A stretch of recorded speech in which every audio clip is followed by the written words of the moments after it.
Hello and welcome. My name is Christina from Empowered Creator. I am a mindset and conscious manifesting teacher and coach, and this is my YouTube channel. Here I talk about all things law of assumption, mindset, conscious manifesting, the quantum universe, and a lot more. And my goal is to simplify everything without the fluff. So if you guys like this content and you would like to see more of it, I would love it if you would subscribe to this channel, comment on this video, like it, share it, and stick around. Also, if you need help with your specific situation, I offer one-on-one coaching, email coaching, small group coaching, as well as custom subliminals for whatever needs you may have. So if you're interested in any of these services, the links are below in the description box. Click on them and they're going to take you to my website. With all that being said, let's dive into today's video. In today's video, I want to talk about something that is not talked about very much, or at least it's not explained, I feel, from this kind of angle. And it has to do by what is the best state by which to manifest your specific person. And that state is the state of love. However, I also want to explain what we mean by that, because believe it or not, there is a lot of confusion around what love means, what it means to be in a state of love towards another person. So I want to explain and clarify that for you guys. I want to show you what the best state and what the best self-concept is from which to manifest your specific person. So this is what's going to be in today's video. Stay tuned.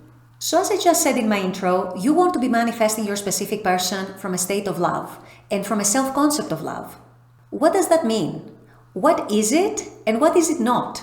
That's what I want to be clarifying in today's video. Coming from a state of love really means that you're coming from a place of acceptance towards your specific person and that you're not coming from a place of resentment.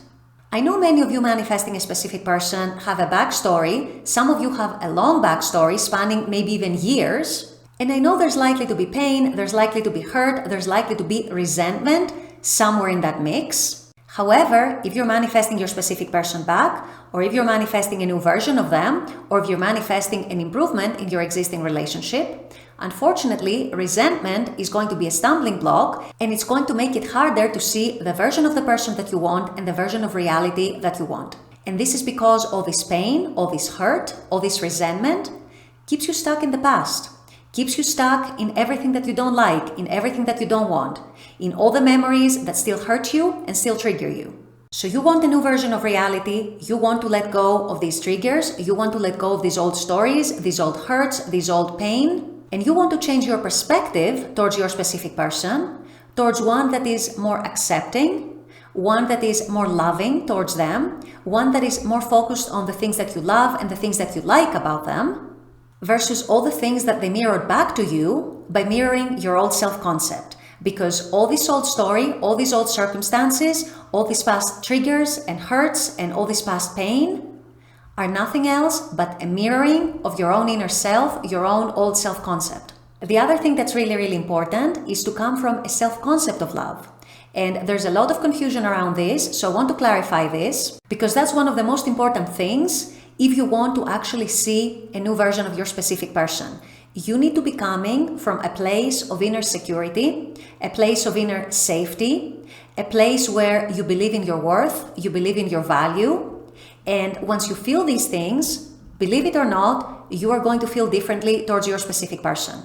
If you're feeling ignored by your specific person, if you're feeling not chosen, if you're feeling not worthy of being chosen by your specific person, if you are getting into this place of jealousy, insecurity, doubting everything, doubting what they tell you, doubting that they're telling you the truth, doubting what they're doing, and just in general, doubting them, not accepting them, feeling resentful towards them, questioning their motives, not believing that they're actually going to choose you because that's what it boils down to at the end of the day, that's what they're going to mirror back to you. They are going to mirror back to you evidence of why you shouldn't trust them, of why you shouldn't believe them, of why they're not choosing you, of why they're not wanting you, etc., etc. So it's very, very important when you're approaching your relationship with your specific person, whether that's someone you're manifesting back into your life or someone who is in your life and you're improving the relationship, you're manifesting an improvement in the relationship, or someone who you are trying to recreate as a new version, it's very, very important that you first come from a place of inner security, a place of inner trust, and that only comes when you believe in your value, when you believe in your worth, When you know that you're worthy of what you want, you're worthy of love, you're worthy of being loved, being chosen, being wanted, being committed to. And once you embody these values for yourself, once you embody these assumptions, you are automatically going to start seeing your person in a different way as well. You're going to automatically trust them more. You're going to automatically question them less. You're going to automatically accept them more and like them more as a person and for who they are. And you're going to interpret everything they say or do from that new light of you being worthy of love. And so whatever they say or do, you're much more likely to interpret it from a place of they love me, they want me, they're choosing me, versus the opposite that ends up getting you the opposite results. And one thing I want to say here that is very, very important, and a lot of people confuse for love, is that neediness, you guys, is not love. Neediness comes from fear and from insecurity and from self-doubt and from not believing in yourself sufficiently. Needing your person's validation, needing your person's confirmation, chasing your person to get that validation and that confirmation, all of this comes from fear and insecurity, and it's the opposite of love. Love means that you trust your person. Love means that you accept your person. Love means that you're not rushing to jump into conclusions about your person, that you're not rushing to question them, question their motives, question their intentions. And jealousy and neediness and insecurity and needing their constant validation and their confirmation and chasing and all these unpleasant energies are the exact opposite of love. So if you're feeling needy and obsessed and desperate about your specific person, you need to first look within. You need to first look at why this is happening to you, why you're feeling this way, where this is coming from, and shift your state to a state where you're feeling secure about your person. You're feeling your worth, you know your value, you know you're worthy of being loved and of being chosen and of being committed to. And at the same time, this is going to automatically take you to a place where you're feeling much more trust towards your specific person. You don't rush to judge what they're doing or what they're saying negatively or unfavorably, and you accept them and trust them to love you, to choose you, and to commit to you. That is the place of love. That is the state of love. That is the self-concept of love. There's a story I really like in one of Florence Scovel Shinn's books.